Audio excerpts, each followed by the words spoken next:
Dans un contexte où l'intégrité et le respect des valeurs humanitaires sont primordiaux, l'Agence nationale de la protection civile ANPC du Togo a lancé une initiative visant à combattre les comportements qui ternissent l'image du corps humanitaire. Ce lundi 25 novembre, la ville de Sokodé a accueilli le coup d'envoi d'une série d'ateliers de sensibilisation financés par le Haut Commissariat des Nations Unies pour les réfugiés HCR.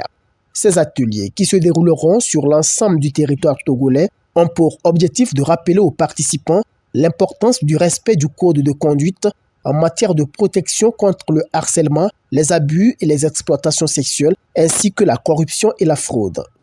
Et donc, après l'élaboration de ce code de conduite, il était nécessaire de pouvoir faire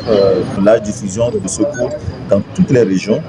afin que les acteurs humanitaires, partout où ils se trouvent, pour qu'ils puissent prendre connaissance des contenus, des actes qui sont dénommés actes de conduite, pour que dans leurs opérations humanitaires, ils puissent respecter ces dispositions, ne pas commettre ces actes-là, afin que l'aide qu'ils apportent aux populations vulnérables soit une aide efficiente. D'une durée de 2 jours, cette formation s'inscrit dans le cadre du projet de renforcement du système de réponse aux situations d'urgence au nord du Togo, dans la région des Savanes. En tout et pour tout, une trentaine d'acteurs issus de la plateforme nationale de réduction des risques de catastrophes prennent part. Je pense que ce cocktail va nous permettre de pouvoir renforcer aussi les capacités des victimes de situations de catastrophes et en les permettant d'éviter des situations de corruption,